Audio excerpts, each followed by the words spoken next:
பிதா சுதன் பரிசுத்த ஆவியின் பெயராலே ஆமேன்.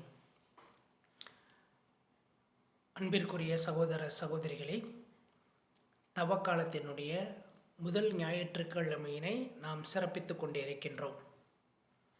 இயேசு கிறிஸ்து பாலை நிலத்திலே அழகியினால் சோதிக்கப்பட்ட பகுதியை நமக்கு சிந்தனையாக இன்றைய வழிபாடு கொடுக்கின்றது. முதலாவது சோதனை, 40 நாட்கள் நோன்பிருந்த பிற்பாடு பசியோடு இருக்கின்றவருக்கு, நீர் இறைமகன் என்றால் இந்த கற்களை எல்லாம் அப்பங்களாக மாற்று. மறுமொழியாக இயேசு மறைநூலிலிருந்து பதில் சொல்லுகின்றார். மனிதன் வாழ்வது அப்பத்தினால் மட்டுமன்று, மாறாக இறைவனுடைய வாயிலிருந்து வரும் ஒவ்வொரு சொல்லினாலும் உயிர் வாழ்கிறான். தத்துவத்திலே பார்க்கின்ற பொழுது உயிர் தனித்து இயங்காது, உடலோடு சேர்ந்துதான் இயங்கும். உடலையும் உயிரையும் இணைப்பதற்கு இறைவன் பசையாக தன்னுடைய வார்த்தையை அங்கே பயன்படுத்துகின்றார். எனவே உயிர் இருப்பதற்கு இறைவனுடைய வார்த்தை போதுமானது. இரண்டாவதாக பார்க்கின்ற பொழுது, ஓரறிவு உள்ள தாவரம் தனக்கு தேவையான உணவை தானே சம்பாதித்து கொள்ளுகின்றது. 6 அறிவு உள்ள மனிதர்களும் அவ்வாறே இந்த உடலை அமுத உடலாக மாற்றி அமைத்து கொள்ள முடியும். புறத்தே இருந்து உணவு இந்த உடலுக்கு தேவையில்லை, மாறாக அகத்தே இந்த உடம்பே தனக்கு தேவையான உணவை தயாரித்து கொள்ள முடியும் என்று அமுத விஞ்ஞானமானது சொல்லுகின்றது. மடலெல்லாம் மூளை மலர்ந்திட, அமுதம் உடலெல்லாம் ஊற்றெடுத்து ஓடி நிரம்பிட என்று வாசிக்கின்றோம். இந்த மூளையானது 1008 இதழ் தாமரை போல விரிந்து அதிலிருந்து அமுதம் சுரந்து உள்நாவின் வழியாக நமக்கு கிட்டும். அது 12 ஆண்டுகளுக்கு பசியே எடுக்காது. ஒரு சொட்டு கிடைத்தாலே 12 ஆண்டுகளுக்கு பசியே எடுக்காது. அது உடலெல்லாம் ஓடி நிரம்பினால் எவ்வாறு இருக்கும்? எனவே உணவிற்காக அற்ப செயல்களை நாம் செய்ய வேண்டிய அவசியம் இல்லை. இரண்டாவதாக, இந்த உலகத்தையும் அதில் இருக்கின்ற யாவற்றையும் காண்பித்து, என்னை வழிபட்டால் உனக்கு இதை கொடுப்பேன் என்ற அழகை இயேசுவுக்கு சொல்லுகின்றது. மறைநூலிலிருந்து அதற்கு பதில் சொல்லுகின்றார். உன் கடவுளாகிய ஆண்டவர் ஒருவரை தவிர நீர் வேறு எவரையும் வழிபடாதே என்று மறைநூல் சொல்லுகின்றது என்பதனை எடுத்துரைக்கின்றார். இன்றைய நாட்களிலே நம் ஆசைக்கும் தேவைக்கும் நமக்கு வித்தியாசம் தெரியாமல் உழன்று துன்புறுகின்றோம். தமிழிலே பார்க்கின்ற பொழுது, பற்று வைப்பது மரம், பற்று அறுப்பது மரம். இல்லறம் துறவறம் என்று பார்க்கின்றோம்.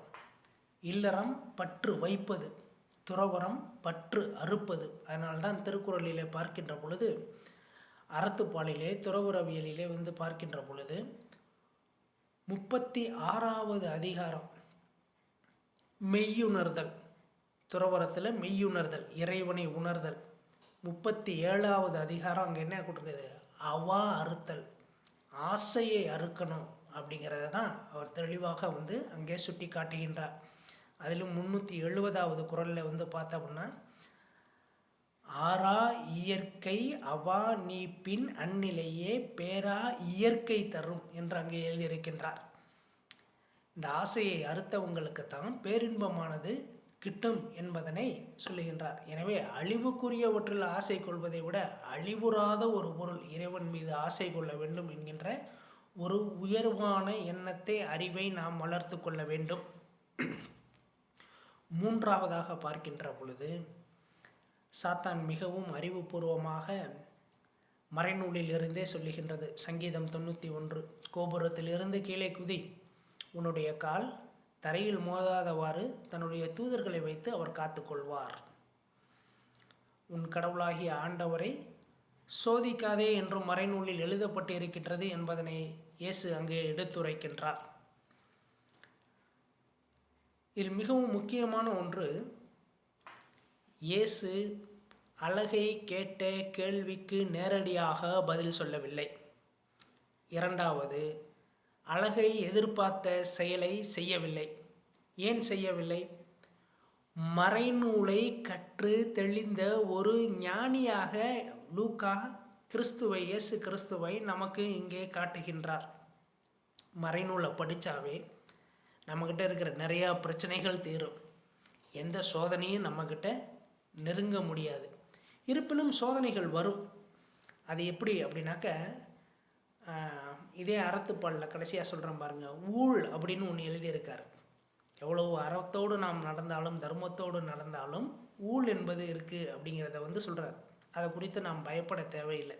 அதனால தான் ஆண்டவர் இயேசு பரலோகத்து மந்திரத்தில் சொல்லி கொடுத்துருக்கார், எங்களை சோதனையில் விழவிடாதையும் தீமையிலிருந்து எங்களை ரட்சித்தருளும் அப்படிங்கிற ஒரு மந்திரத்தையும் நமக்கு அங்கே கொடுத்துருக்கின்றார். சோதனைகள் வாழ்க்கையில் வரும். ஏன்னா ஒரு கப்பல் செய்கிறோம். அந்த கப்பல் தண்ணியில் விட்டு பார்த்தா தான் தெரியும் எப்படி இருக்குது அப்படின்னு. தங்கத்தை புடம் போடுறோம். ஏன் புடம் போடுறோம்? அதனுடைய தூய்மைத்தன்மை வெளிப்படும். அதுபோல் சோதனைகள் நம்மளுடைய வாழ்விலே வருகின்ற பொழுது நம்மளுடைய வாய்மை தூய்மையானது வெளிப்படும் என்பதனை நாம் புரிந்து கொள்ள வேண்டும். மேலும் பார்க்கின்ற பொழுது ஒரு சித்தர் இவ்வாறாக எழுதியிருக்கின்றார், கடமையை நான் முடித்து குருவே உனை நினைத்து கரையேறி செல்வதற்கு வழியை காட்டுங்கள். இறைவனை இதை தாராளமாக நம்ம கேட்கலாம். மேலும் அசிசியார் சொல்லுவார், தன்னுடைய சகோதரர்களுக்கு, ஏன் இங்கு வந்தாய், இப்பொழுது என்ன செய்து கொண்டு இருக்கின்றாய்? இந்த கேள்வியை நம்ம அடிக்கடி கேட்டுக்கணும். இந்த உலகத்துக்கு நம்ம ஏன் வந்தோம், இப்போ என்ன செஞ்சுக்கிட்டு இருக்கோம் அப்படிங்கிறத கேட்டோம் அப்படின்னோம்னாவே தெளிவு பிறக்கும். மேலும் பார்க்கின்ற பொழுது வள்ளுவம் சொல்லுகின்றது, பிறவி பெருங்கடல் நீந்துவார் நீந்தாதார் இறைவனடி சேராதார் என்று சொல்லுகின்றது. எனவே பற்றற்ற அந்த இறைவனை பற்ற வேண்டுமென்றால் இப்பற்றுகள் அனைத்தையும் நாம் விட்டுவிட்டு நம் சோதனைகளை எல்லாம் சாதனைகளாக மாற்றணும். அதுக்கு மறைநூலினுடைய தெளிவு பெறணும். நம்மக்கிட்ட இருக்கிற ஒரு பலவீனம் என்ன அப்படின்னா, மறைநூலை தொட்டு வணங்குவோம், ஆனால் மறைநூலை தொட்டு பிரித்து படித்து விட மாட்டோம். அதுதான் நம்மிடம் இருக்கின்ற ஒரு பலவீனமாக இருக்கின்றது. எனவே இந்த நாளிலே மறைநூலை படிக்கின்றவர்களாகவும் மறைநூலை அறிந்தவர்களாகவும் கற்று தெளிந்த ஞானியாகவும் மறைநூலின்படி வாழுகின்றவர்களாகவும் வாழுகின்ற வரத்தை நாம் தொடர்ந்து இறைவனிடம் மன்றாடுவோம். ஆமீன்.